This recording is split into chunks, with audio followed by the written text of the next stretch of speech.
Film की शुरुआत होती है एक सुनसान मार्केट से, जिस मार्केट में हम एक फैमिली को देखते हैं जो बिल्कुल चुपचाप बिना किसी आवाज के इस मार्केट से अपना जरूरत का सामान ले रही थी। ये लोग इतने ज्यादा डरे हुए थे कि ये एक दूसरे से बात तक नहीं कर पा रहे थे और बस इशारों से ही एक दूसरे को समझा रहे थे। आखिर कुछ तो ऐसा था जो उन्हें इसी तरह खामोश रहने पर मजबूर कर रहा था। इस फैमिली में मौजूद पिता का नाम ली और उसकी वाइफ का नाम इवेलीन है, और बच्चों में उनकी बड़ी बेटी रेगन जो बचपन से ही सुन नहीं सकती, और दो बेटे जिनमें एक का नाम मार्कस और दूसरे का नाम एबॉट है। एबॉट उम्र में सबसे छोटा है, इसलिए वो ज्यादा चीजें समझ नहीं पाता। वो ऊपर अलमारी में पड़े एक टॉय रॉकेट को देखकर उसे उठाने की कोशिश करता है, मगर वो टॉय उसके हाथ से छूटकर नीचे गिर जाता है, जिसे देखकर सबकी सांसें गले में ही अटक जाती हैं। मगर सही समय पर रेगन उस टॉय रॉकेट को कैच कर लेती है, जिससे सबकी जान बच जाती है। अब वो सभी उस मार्केट से जरूरत का सारा सामान इकट्ठा करके वहां से जाने लगते हैं कि तभी एबॉट उसी रॉकेट को उठाकर ले आता है, जिस पर पिता ली उसे इशारों में समझाता है कि तुम इस टॉय को अपने साथ नहीं ले जा सकते क्योंकि ये बैटरी से चलता है और उसे ऑन करते ही शोर मच सकता था। इसीलिए ली अपने बेटे से वो टॉय लेकर उसके सेल्स निकालकर टेबल पर रख देता है, जिसके बाद वो सभी घर की तरफ निकलने लग जाते हैं। मगर एबॉट उस रॉकेट को अपने साथ ले जाना चाहता था, तो रेगन उसका उदास चेहरा देखकर वो बिना बैटरी वाला रॉकेट उसे उठाकर दे देती है और खुद भी उस मार्केट से बाहर आ जाती है। पर तभी पीछे से एबॉट उस रॉकेट के सेल भी उठा लेता है और अपनी फैमिली के पीछे पीछे घर की तरफ चल पड़ता है। रास्ते में हम देखते हैं कि जो शहर गाड़ियों के शोर और इंसानों की भीड़ से भरा रहता था, अब वो वीरान और बंजर पड़ा है और पूरी दुनिया में अब बहुत कम ही लोग बचे हैं, जिनमें से एक ली की फैमिली है, जिन्हें हम देखते हैं कि उन्होंने अपने घर की तरफ जाने वाले रास्ते पर रेत बिछाई हुई है ताकि उनके कदमों की आवाज भी सुनाई न दे। अब यहाँ पर एबॉट सबसे पीछे था और वो रॉकेट भी उसके हाथ में था, तो उसने उसमें बैटरी डालकर उसे ऑन कर लिया, जिससे उस रॉकेट में एक संगीत बजने लगता है। लेकिन जब ली और इवेलीन ने वो म्यूजिक सुना तो वो बहुत ज्यादा डर गए, मगर इससे पहले कि वो कुछ कर पाते, जंगल में से एक मॉन्स्टर भागता हुआ एबॉट की तरफ बढ़ने लगता है। ली जल्दी से उस खिलौने को बंद करने के लिए भागता है, मगर तब तक काफी देर हो चुकी थी और देखते ही देखते वो मॉन्स्टर एबॉट को अपने साथ उठाकर ले जाता है। इसके बाद हमें एक साल बाद का सीन दिखाया जाता है, जहां ली और उसकी फैमिली ने इसी तरह के हालात में जीना सीख लिया था, और अब ली ने अपने घर में एक रिसर्च सेंटर भी बना लिया था, जिसमें उसने उस खतरनाक मॉन्स्टर के बारे में सारी जानकारी हासिल कर ली थी, जिसमें उसे पता चलता है कि वो खतरनाक मॉन्स्टर आंखों से तो अंधा है, पर वो धीमी से धीमी आवाज को कई किलोमीटर दूर से आसानी से डिटेक्ट कर लेता है और अपने शिकार तक पहुंचकर उसे एक ही झटके में मार डालता है। ये मॉन्स्टर्स आज से एक साल पहले एक मीटेरॉइड के जरिए स्पेस से धरती पर आए थे, जो इतने तेज रफ्तार थे कि कुछ ही समय में ये पूरी धरती पर फैल गए। इन मॉन्स्टर्स से बचने का सिर्फ एक ही तरीका था, और वो था बिल्कुल शांत रहना, जो कि ली और उसकी फैमिली ये राज जान चुकी थी, जिसकी वजह से उन्होंने अपनी पूरी तरह से सेफ्टी कर रखी थी। ली ने अपने घर के चारों तरफ सीसीटीवी कैमरा लगा दिए थे ताकि मॉन्स्टर्स के आने की खबर उसे पहले से ही लग सके। साथ ही उसने सीढ़ियों और रास्ते में कदम रखने वाली जगहों पर एक खास तरह के निशान लगा दिए थे ताकि उन क्रीचर्स को इनके कदमों की आवाज भी सुनाई न दे।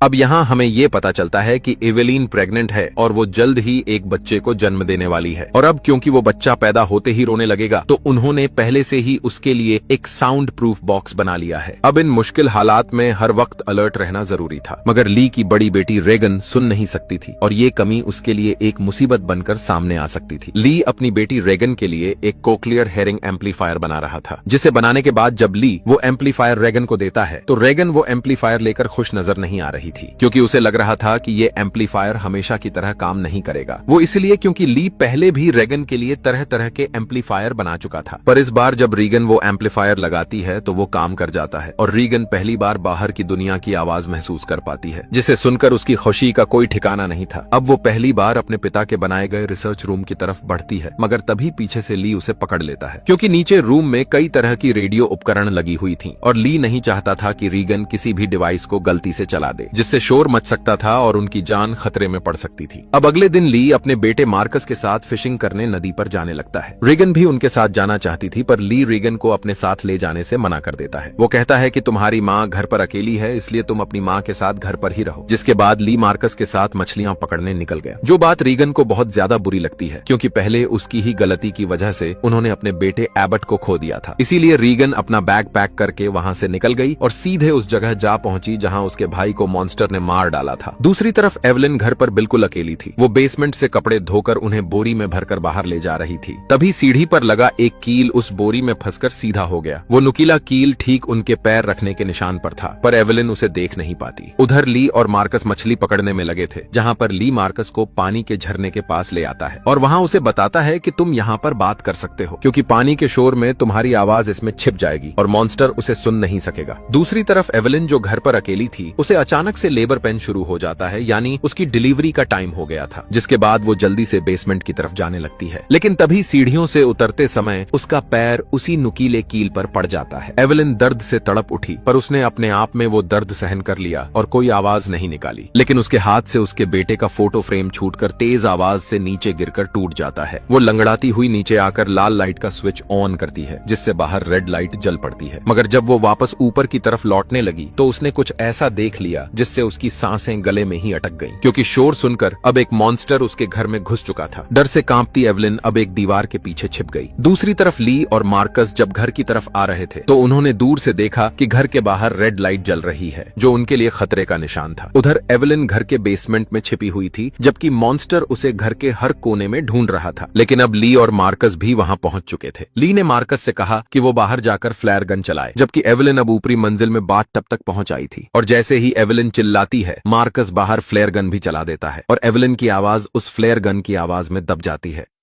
कुछ देर बाद ली एक गन लेकर घर के अंदर आता है तो ली ने घर की सीढ़ियों पर खून के निशान देखे। वो उन खून के निशानों का पीछा करते हुए बाथरूम तक पहुंचता है। वहां बाथ टब खून से लाल था। ये देखकर उसे समझ आता है कि इवेलिन मॉन्स्टर का शिकार बन गई है। ली उदास होकर जमीन पर बैठ जाता है। फिर तभी शावर रूम के ग्लास पर एक हाथ लगता है। वो और कोई नहीं, इवेलिन होती है। इतने मुश्किल हालात के बावजूद उसने एक बच्चे को जन्म दे दिया था। एवलिन को जिंदा देखकर ली फूट फूट कर रोने लगा। इसके बाद अब बच्चे के रोने की आवाज आने से पहले ही ली दोनों को उठाकर अंडरग्राउंड कमरे में ले जाता है, जहां उन्होंने साउंड प्रूफ बॉक्स बनाया था। लेकिन नीचे पहुंचने से पहले बच्चे ने रोना शुरू कर दिया। मॉन्स्टर ने फौरन से आवाज सुन ली और सीधा उनकी तरफ बढ़ने लगा। तभी ली फौरन से अंडरग्राउंड रूम में गया और उसने दरवाजा मोटे मैट्रेस से बंद कर दिया। फिर उसने ऑक्सीजन मास्क बच्चे को लगाया और बॉक्स में बंद कर दिया। अब उसकी रोने की आवाज नहीं आ रही थी, इसलिए अब दोनों ने सुकून की सांस ली। फिर ली एवलिन को बताता है कि उसने मॉन्स्टर्स की कमजोरी समझ ली है और वो उनके खिलाफ एक डिवाइस बनाने वाला है। इस दौरान रेगन घर लौट रही होती है। रास्ते में उसे खेत में एक लाइट नजर आती है। रेगन फौरन से उसकी तरफ बढ़ती है, मगर उसे नहीं पता था कि एक मॉन्स्टर उसके पीछे आ चुका है। जैसे ही मॉन्स्टर रीगन के पास आता है तो रीगन की हियरिंग से एक तेज फ्रीक्वेंसी निकलती है। वो आवाज मॉन्स्टर के लिए बर्दाश्त से बाहर होती है और वो तड़प कर भाग जाता है। इसी आवाज की वजह से रेगन के कानों में भी दर्द हो रहा होता है। लेकिन मॉन्स्टर के वहां से जाने के बाद सब ठीक हो जाता है, क्योंकि अब वो आवाज बंद हो चुकी थी। वो इस बात पर गौर नहीं करती और लाइट के पास पहुंच जाती है तो वहां पर एक टॉर्च पड़ी हुई थी। जैसे ही रेगन टॉर्च उठाने लगती है तो अचानक से किसी ने उसका हाथ पकड़ लिया। वो मार्कस होता है, जो डर कर वहां छिपा हुआ था। मार्कस कहता है कि मैं तुझे छिप कर देख रहा था। मॉन्स्टर तेरे पीछे था, लेकिन फिर पता नहीं क्यों वो भाग गया। ये सुनकर रीगन डर जाती है, क्योंकि पहले उसे नहीं पता था कि उसके पीछे मॉन्स्टर आया था।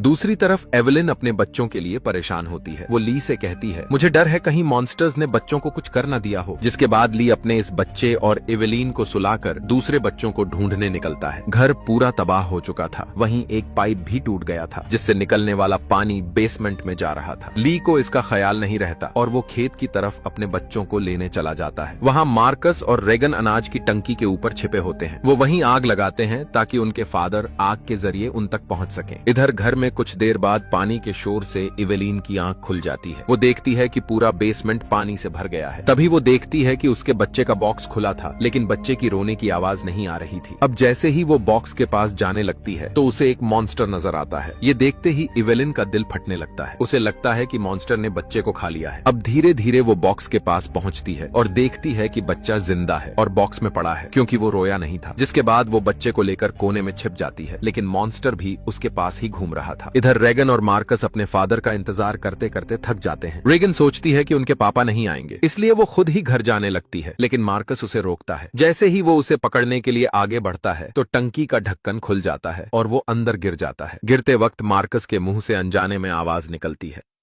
जिस वजह से इवेलिन के पास मौजूद मॉन्स्टर आवाज सुनकर उस तरफ भागता है, जिस वजह से इवेलिन तो बच जाती है, लेकिन अब मार्कस फंस जाता है। इधर मार्कस भी अनाज में डूबता जा रहा होता है। तभी ऊपर खड़ी रेगन दरवाजा नीचे फेंकती है और खुद भी नीचे छलांग लगा देती है और फिर दोनों टंकी के दरवाजे पर बैठ जाते हैं। लेकिन मॉन्स्टर ने उनकी हरकत महसूस कर ली होती है और वो मॉन्स्टर ली के सामने से टंकी की तरफ जाता है। वो समझ जाता है कि उसके बच्चे टंकी के पास हैं और मॉन्स्टर भी उनकी तरफ बढ़ रहा होता है। अब अगले ही पल वो टंकी में कूदता है। तभी रेगन की हेयरिंग से फिर वही तेज फ्रीक्वेंसी निकलती है, जिससे मॉन्स्टर तड़पने लगता है और चिल्लाता हुआ पीछे हट जाता है और वहां से चला जाता है। रीगन और मार्कस मुश्किल से मौत के मुंह से बच जाते हैं और अब वो दोनों टंकी से बाहर आ जाते हैं। बाहर ली भी उन्हें ढूंढता हुआ आ पहुंचता है। बच्चों को सलामत देखकर वो खुशी से भर जाता है। ये सब अंदर घर में इवेलिन सीसीटीवी रूम से देख रही होती है। इतने में ली को एहसास होता है कि मॉन्स्टर अभी भी आसपास है। वो बच्चों को फौरन गाड़ी की तरफ भेजता है और खुद एक कुल्हाड़ी उठाता है, लेकिन मॉन्स्टर उसके बिल्कुल ऊपर होता है। अब जैसे ही ली पलट कर देखता है तो मॉन्स्टर उसे जोर से टक्कर मारकर दूर फेंक देता है।